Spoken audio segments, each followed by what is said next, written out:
Hello, hello, hello, everybody. Welcome back once again to yet another developer interview here at Game Devs of Color Expo 2023.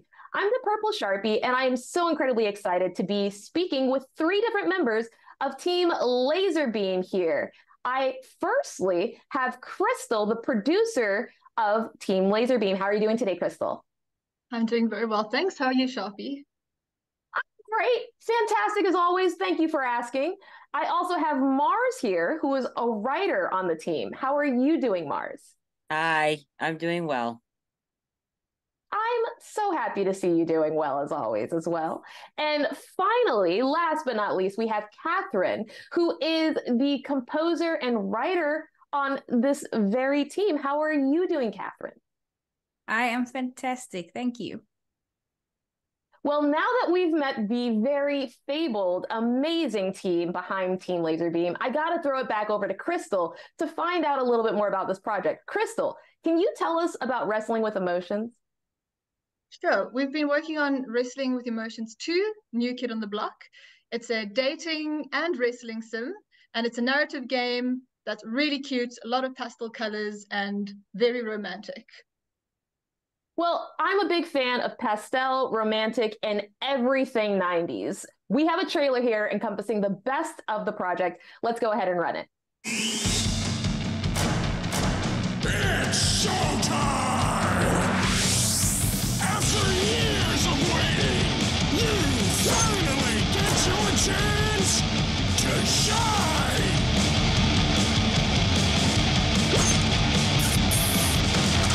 Go places! Get hot!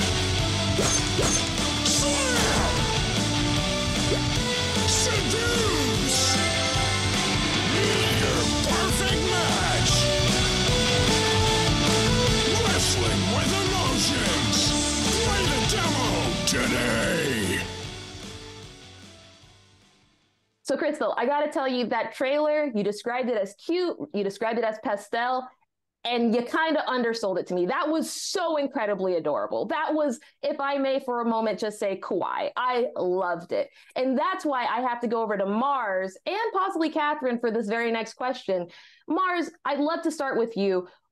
Obviously, we see that the game was created inside of an alternate universe of 1994. That's where it takes place a lot. And we see a lot of wrestling references inside of the game. I have to ask, why was it important that the game take place inside of this specific era, inside of the universe? And what is the symbolicism of wrestling inside of the game? Yeah, I would say, especially for me, it's just very nostalgic. I grew up watching wrestling. I was obsessed with wrestling. I wanted to be a wrestler. And I think I guess we're probably all around our 30s or something. And the 90s, it was a really nostalgic time, really bright, colorful time. Mm-hmm. Yeah. 100%. Catherine, do you agree with that synopsis? Yeah, 100%. I think that when we look at where we're at right now, the 90s is the last kind of decade that had its own clear, defined aesthetic. Because right now, what we're doing, we're throwing back to the 70s, we're throwing back to the 80s, we're throwing back to the 90s. We don't even know what today's aesthetic actually looks like. So using the 90s is just like a fun element. And then also we think about the golden age of wrestling with Hulk Hogan, The Rock, John Cena, all these kind of these bombastic, ostentatious characters coming through in wrestling. It's such a fun way to explore different personalities. So the dating sim allows us to explore these characters not only as their ostentatious personas, but we actually get deep into who they are. And so, yeah, that's what's exciting about it. And yeah, I'm loving it. No, I'm loving it too. In fact, I'm loving it so much that I really would love to talk about M.E.A.T. So, Crystal, obviously, I love this game. It's very obvious to me that Mars and Catherine also love this game from the previous question. What is the importance of MEAT, otherwise known as an acronym for Muscle, Elegance, Attitude, and Theatrics? And how does it help the player feel more a part of this universe? Yes, so one of the first things you do when you try your hand at wrestling with Major Malfunction, who you meet pretty early on, is to do a quick training session and you kind of understand where you're at, what level you're at.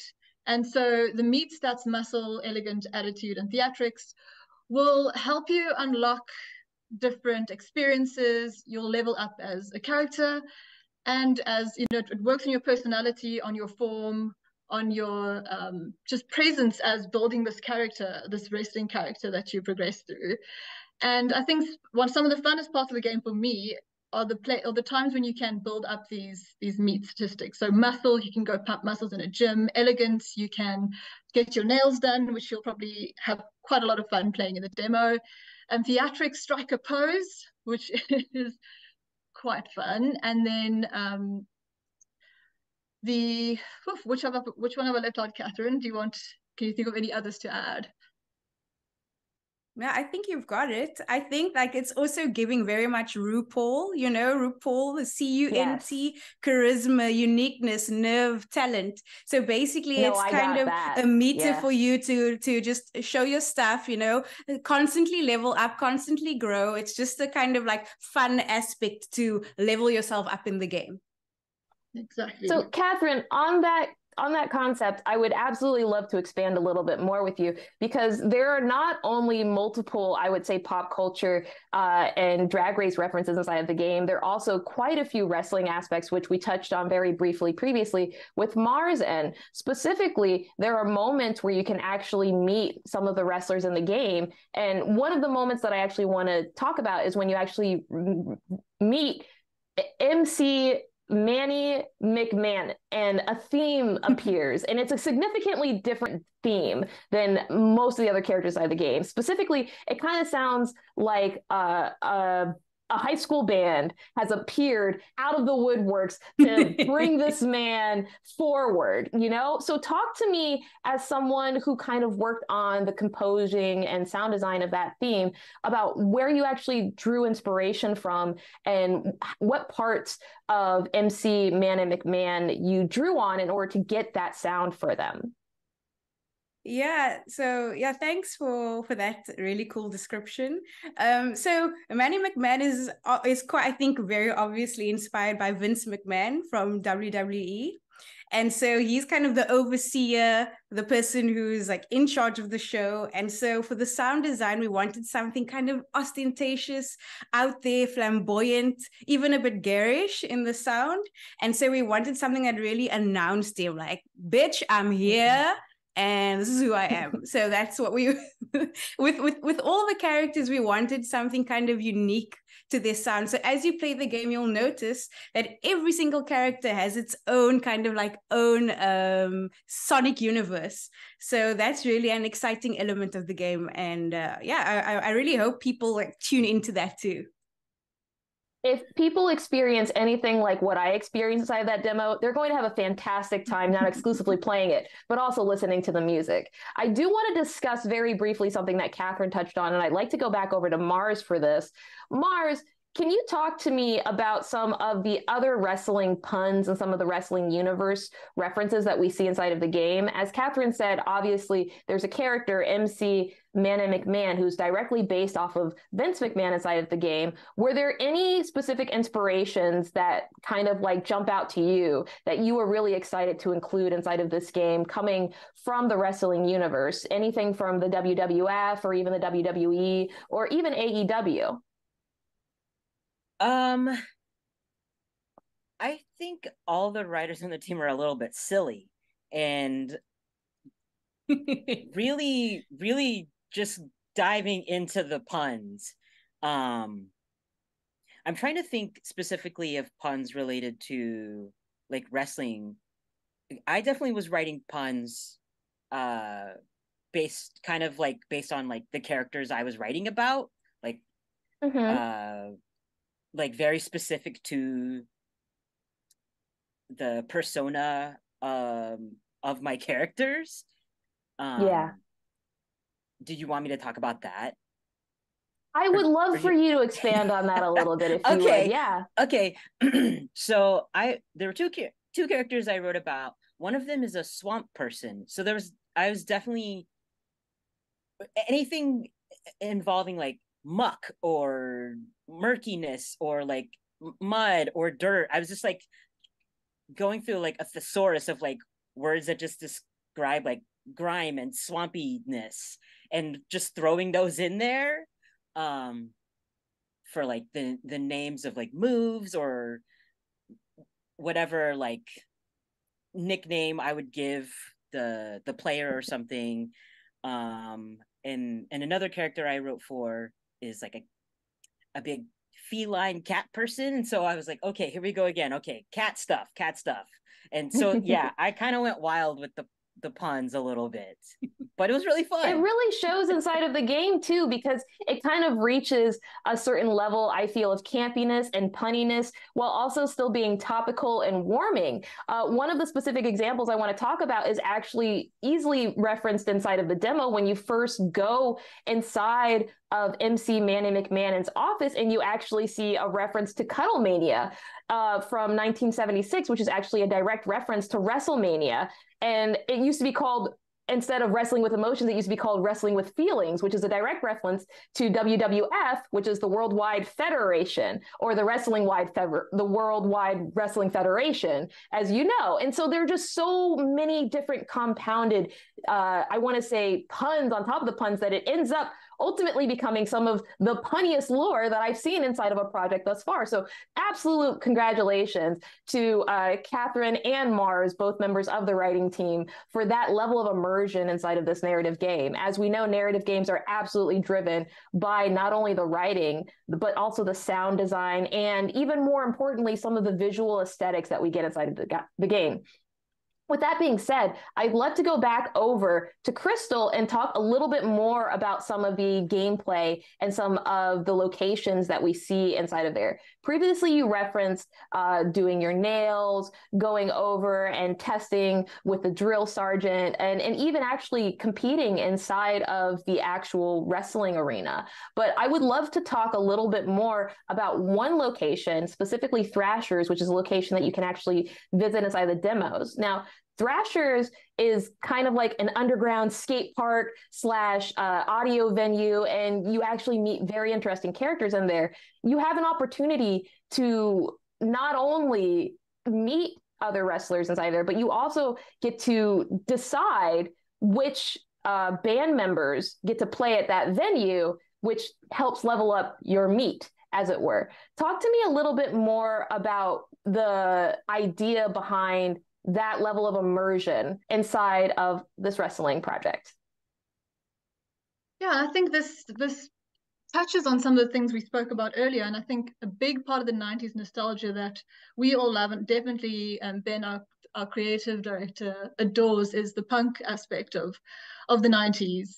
And that's why we love Thrashers, and that's where you can level up your attitude points.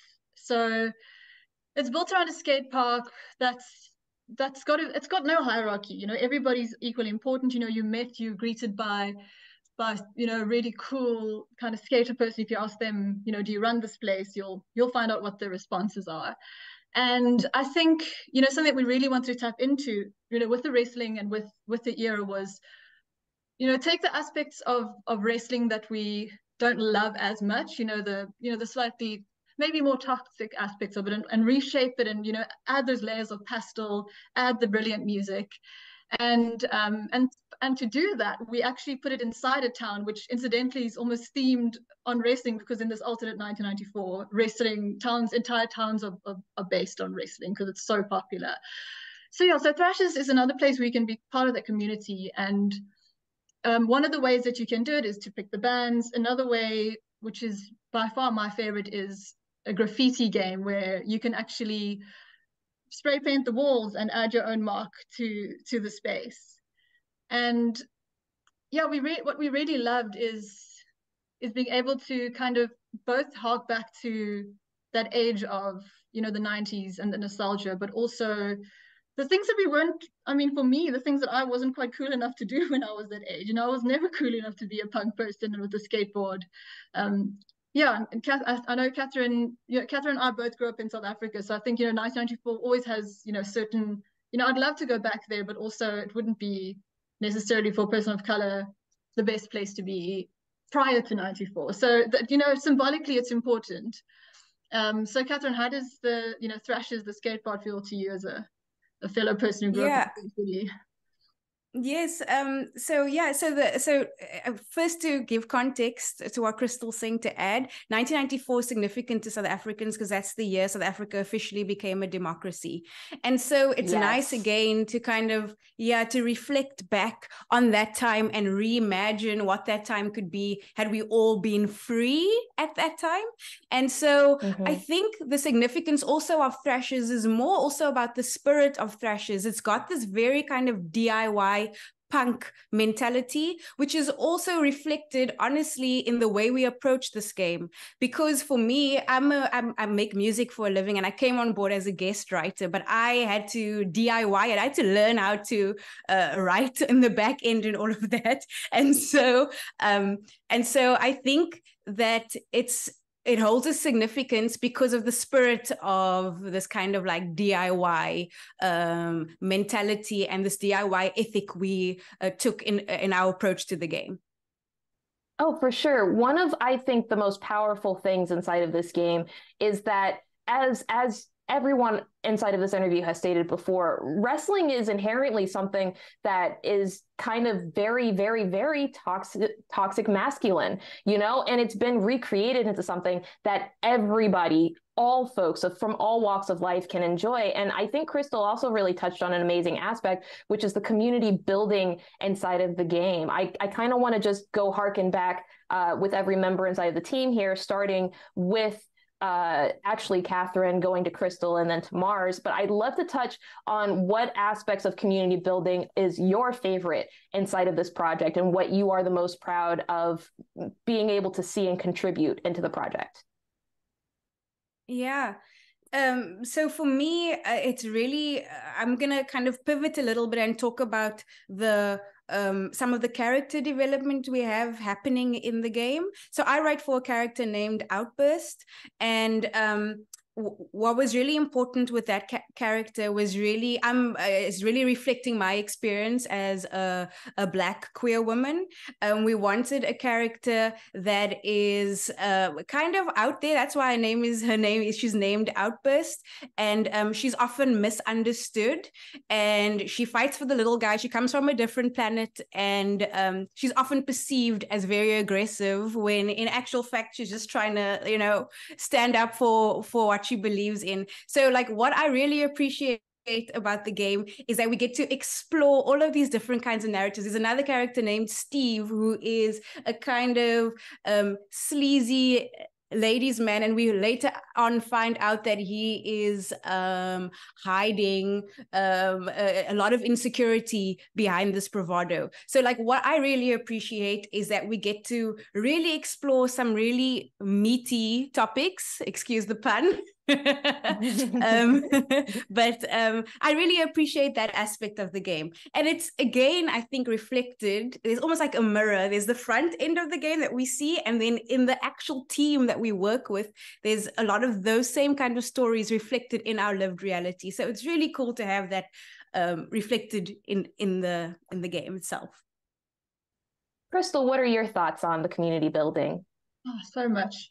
So when you start your career in Cuddletown, you start as a little kitten, and a lot of your job is carrying towels, cleaning the floor, and, you know, just starting out, you know, in your in-game persona, you know, doing a bit of the dirty work, but, you know, parts of community is just joining in. And it doesn't exclude you from, you know, getting your nails did and, you know, spray painting a graffiti wall. And I think that also exemplifies, you know, our approach to making the game is that there's no dirty work. There's nothing that's too tedious or, you know, that's kind of not glamorous enough. And I think if we think about community, that exemplifies at least my experience of the game development community in South Africa and I mean, we started out as DIY. We had no industry. And just by DIY, learning from each other, just nerding out about making games and making games for our friends first and foremost, we learned, and we learned from the ground up. And that's what I love about this team, is that there's very little that I do to change a line of code, like Catherine or Mars might do. But just seeing how the team was built, its connections that we all had.